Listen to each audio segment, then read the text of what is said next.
This podcast contains potentially adult language, adult themes, definitely drinking, and possibly sexual context.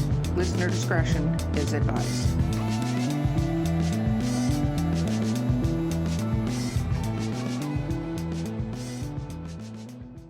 Welcome to Drinking with Authors, the Literary Briefs edition. I'm your host, Erica Lance. With me today is J.M. Paquette. And our amazing, fantastical guest is Alma Alexander. Woo! We're excited. Okay, let's talk about what we're drinking again so people can drink along. I am still drinking my honey Jack and ginger ale. And I also have some water in my Drinking with Authors swag cup. Jen, what are you drinking? I'm still drinking water because I'm boring. Oh, you are boring. But Alma is drinking her lifeblood.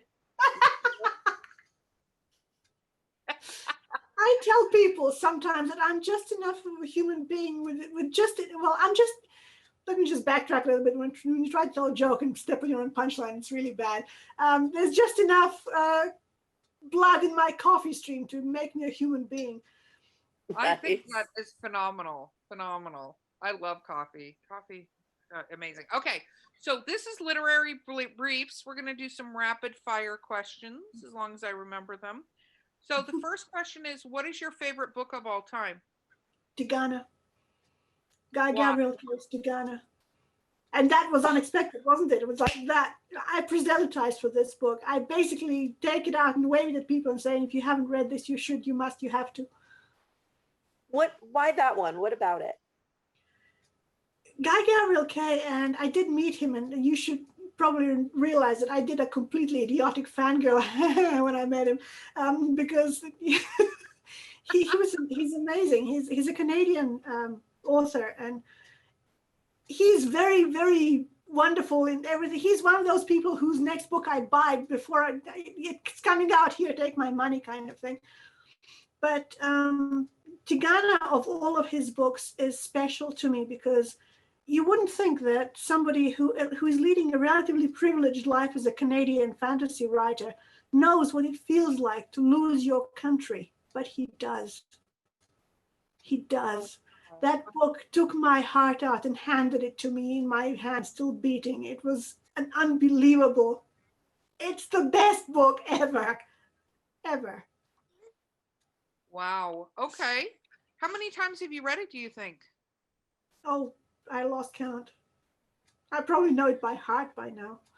I've actually got 2 editions, one of which is the older one, which he signed for me. And then I bought a reading edition because the other one was falling apart and I didn't want it to die on me. So I've got a replacement one ready. That's when you know you love a book, is when you have so many copies of it. I think that's a true testament, as Jen has 8,000 copies of Lord of the Rings.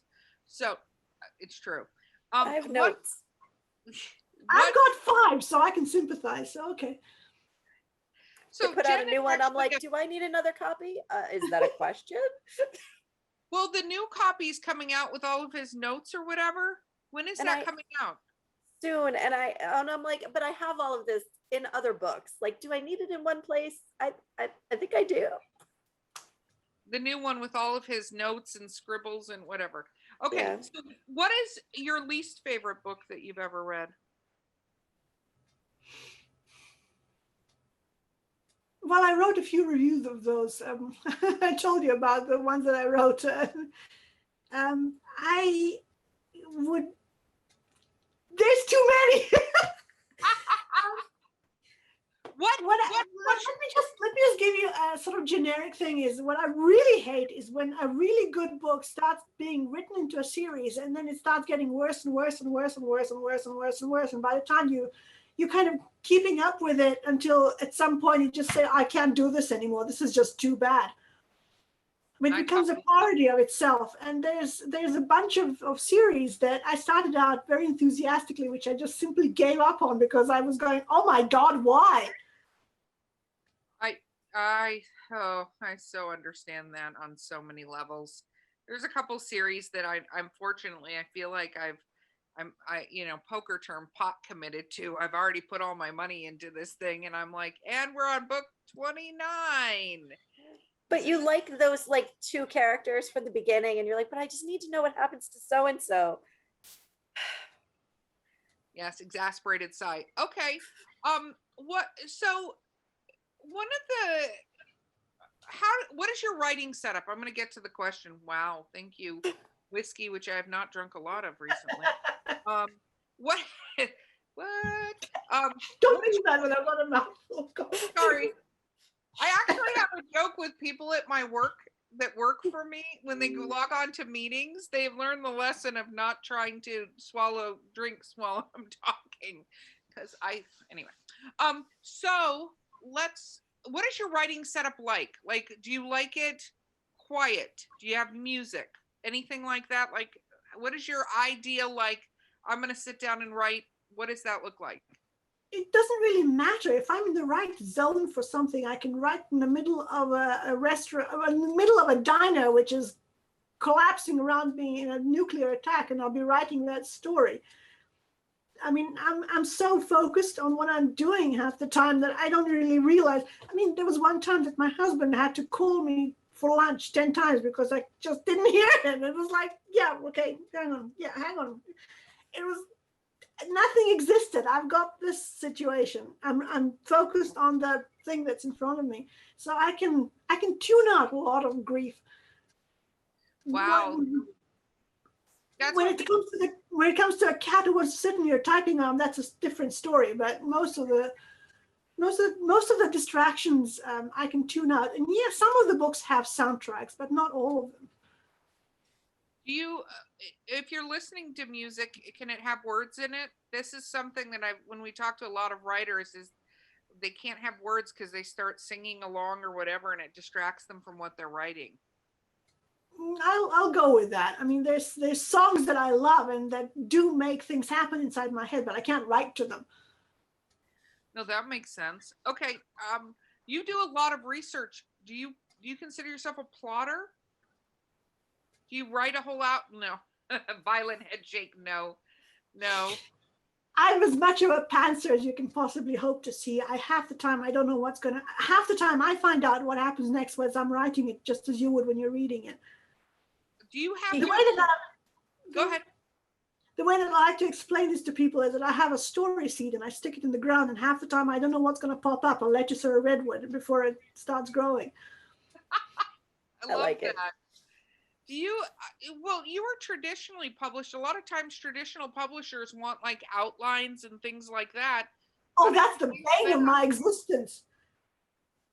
Especially when they want a sales synopsis before I've written the damn book. And I can't do that because I don't know what's in the damn book.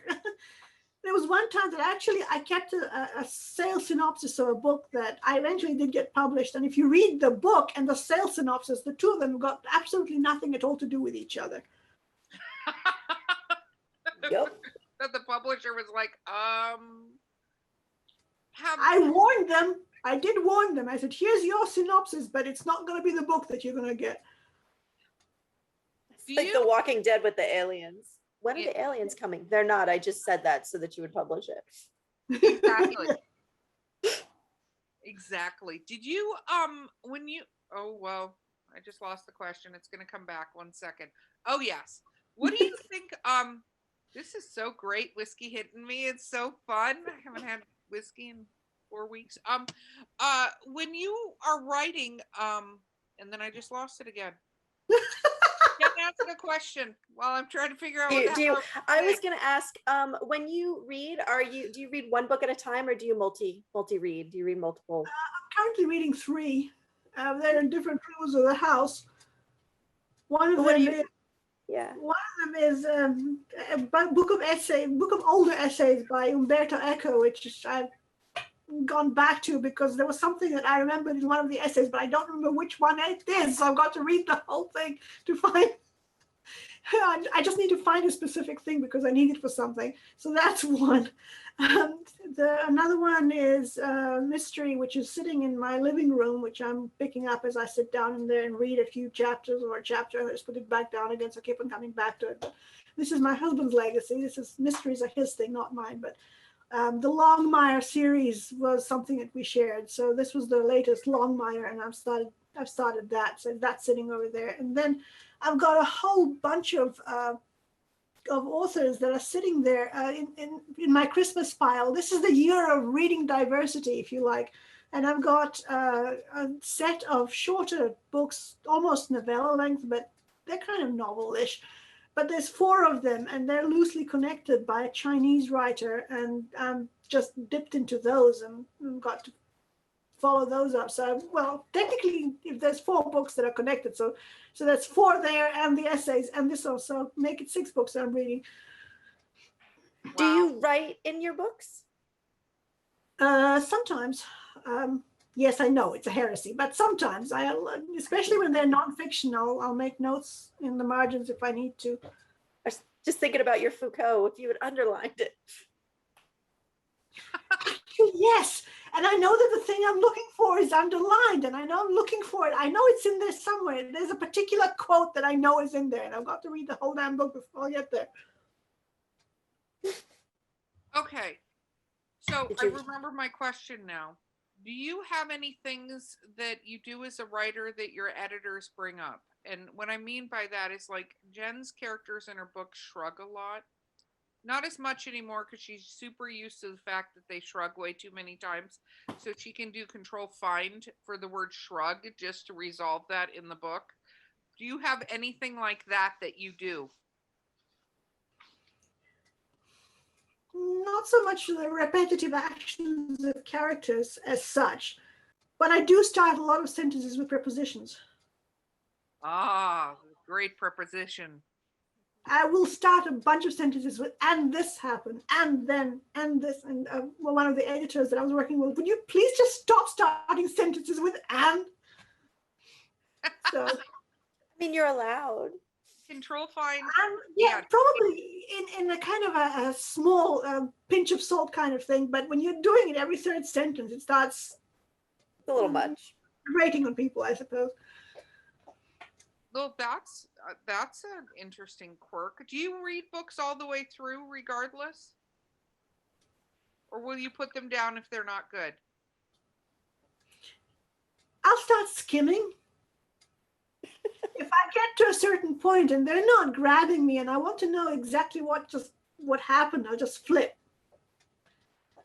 So I'll kind of speed read the rest of it just to find out what happens and then leave it. But I tend to finish them in a certain context, not necessarily detailed. Do you have to have, for your fiction books, because this doesn't happen with nonfiction, with fiction books, do you need a happy ending? Do you want a happy ending to the story? Oh, hell no. Good. I don't believe in happy endings. Even when I was a little girl and I was being fed the happy endings fairy tales, I was asking whose happy ending and why, and what happened to the person who didn't get a happy ending and the whole thing. What happened to them? I love that. I love that so much because I write horror stories and none of them have happy endings because I don't think people can go through that much trauma necessarily. And with if I ever met a bunch of my characters in a dark alleyway at night, I'd be slaughtered because I put them through hell. None of them really get a happy ending in the end. Do you have a favorite character that you've written?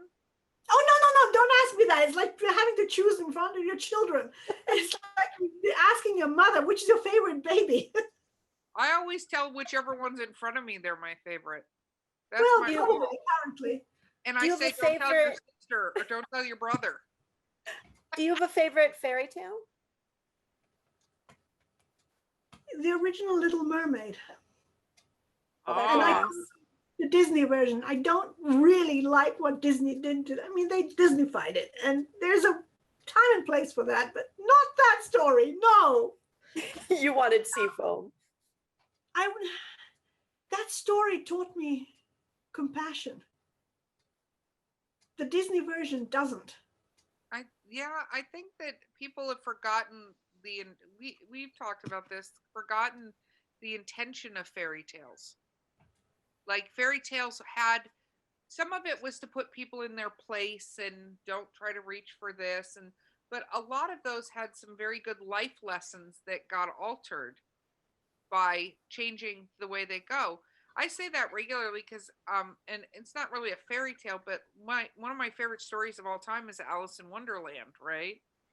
But people have seen the Disney versions and the other versions so much that they don't realize what a completely horrible place Wonderland is. Yes. How dangerous it is. It's Victorian England. It's terrible. And how much mortal peril Alice ends up in regularly throughout that story. And that the author was crazy pants, you know? So when people tell me, Absolutely. I love Alice, I'm like, I don't know if you've read any Russian fairy tales, but they are The puppy and the lion in the zoo is the story that I always think of, where there's the lion in the Russian zoo and they feed him puppies and then he refuses to eat the one puppy and they become friends and then the puppy dies and the lion starves to death. Like, yay. well, this is your Russian stories for it. Never look for a happy ending in a Russian story. That won't happen. But there was one particular fairy tale that there's a whole series of stories about a magical woman called Vasilisa Prekrasnaya, which means Vasilisa the Beautiful. And there was one particular story which one particular story that I absolutely loved and she gets, this is, in Russian fairy tales, there are always three princes. The two oldest ones are always idiots. The youngest one is always called Ivan, and he's always the one who gets everything done right. In this particular fairy story, the king has his three sons shoot an arrow into the air, and wherever it landed, then that would be the girl that they would marry. So the first prince shoots an arrow, it lands in a nobleman's courtyard, and his daughter picks it up, and that's fine. That's the way it should be. He's a prince, she's a noble lady, that's okay. They got married, that's fine. The second one shoots his arrow, and it lands in a merchant's courtyard, and it's not as good, but still, okay. Prince, rich merchant's daughter, they marry, that's okay. Prince Ian shoots his arrow, and it lands in the swamp and gets picked up by the frog. And his father says, a decree is a decree, you must marry the frog. So he marries this frog very, very unhappily. And it turns out that she is, of course, enchanted. And the whole story just ends up, being absolutely beautiful because he turns up at the ball with the enchanted version of the woman. Now she's suddenly a beautiful princess and she's all kinds of magic things happen. Like she's going to, during the banquet, she puts a chicken bone or a bone in her sleeve, and while they're dancing, she flings out a sleeve, and a swan comes out. And the two other wives are going, well, this isn't good. And so they try the same thing. And of course, when they fling their sleeves out, chicken bones fly out and hit the king in the face. It's like, it's an absolutely beautiful yarn. It's just such joy in it. One of those books, and I know it by heart. I just keep on reading it and just grinning at it because it's just so beautiful. It's just so much Schadenfreude. Have you written a story based on that particular one? No, that's too good. I wouldn't touch that. I mean, that's kind of thing you don't meddle with. When something is that brilliant, you just leave it on its own. You just leave it standing. Someone's already done too good a job on that story. Has anybody ever dressed up as your characters? Not that I know of. I'm just going to throw that gauntlet out there for anyone listening. Cosplay the characters. I think that would be amazing. That would be so much fun. COVID obviously has meant a lot of different things to different people, and who've been affected by it in many different ways. Are you looking forward to getting back out to conventions and stuff like that and being around people a lot again? Part of me is and part of me isn't. Even at conventions, I used to have to crawl off into a dark corner and recharge every so often because being on all the time is hard for me. I mean, I'm going to go on a panel and as you have just found out, I'm losing my voice and I can talk about writing for an hour and a half without quitting. But then I have to go away and kind of put my head down and go, okay, I'm going to rest now. I'm a people person up to a point, and then I'll crawl back into my own little circle, my own little shell. So yes and no. I'm looking forward to the interactions again with real people, because that hasn't happened for a while. But again, conventions are the busman's holiday, really. I just kind of crawl off and try and recharge by myself every now and then. No, I totally understand. I have a lot of friends that are like that can't be on all the time. I don't know. I have a thing where I'm like, I can be on the whole time, but I will say it gets exhausting. It's tiring to be on, because I don't think people realize that even if you're sitting at a booth at a convention and people come talk to you, it's not like a normal conversation necessarily as much as you'd like it to be, because you're this author and you're the celebrity author and they're meeting, that sort of thing, or potentially you're working on selling your books or whatever it is that you're doing. Do you like doing panels? Yeah, and I'm good at it because I'm funny. I'm gonna come up with the puns, right? Totally. Do you have a favorite pun? Yes, actually, because that's one which made a lot of people at the table that I was at throw their napkins at me at once. There was a friend of mine who was moving somewhere, and she had a farewell party, and it happened to take place at a Chinese restaurant. And the Chinese restaurant had a bunch of tables of 8 people each, kind of thing. So I was sitting at this one table where the conversation turned to archaeology and how somebody dug up what they swore was the real city of Troy. They dug through the layers of Herman Schindler, right? And this was now the real city of Troy. And unfortunately for them, the location of this thing happened to be somewhere like Luxembourg or something stupid like that. And I just kind of looked up and said, well, if at first you don't succeed, try and try again. 7 people threw napkins at me at once. I was like, ah! Well, that's awesome. A compliment. I think that's a brilliant compliment. Okay. I asked you on the last show, because we got to wrap up in a few minutes here. What advice would you give authors? But what advice would you give readers out there trying to find a new? I think people stick with authors they like, but how have you found some of the best books that you've read? Sometimes purely by picking up a book in a bookshop that I didn't know anything about and I just liked the sound of. What it boils down to is if you read enough, and if you're a reader, you're constantly reading, but if you read enough, you develop an instinct for things. You develop a sixth sense for things. You just do. And you will gravitate to a certain book even when you don't know anything about it, because something about it speaks to you. Trust your gut. Even if it's not the most brilliant thing you'll ever read, it might be something that you might enjoy, but you never would have picked up because you never heard of the author, you never heard of the book. But if something about it calls to you, there's a reason. Trust that. I love that. Okay. So once again, how do readers find you? My website is at almaalexander.org, not .com, .org. Because my .com, and this is Blackjack, who is really, really being a pain. Blackjack is like, you will hug me and I will be right on top of your face. For those you're not watching this, but the cat is like, I'm going to be right on, you need to pay more attention. Even though you're petting me, you're not petting me enough. And I'm on all the usual suspects. I'm on Facebook, I'm on Twitter, I'm on Goodreads. If you go on Amazon, I've got my page on Amazon. We're going to find all my books on it. I've got a Patreon page if you want to help feed this creature.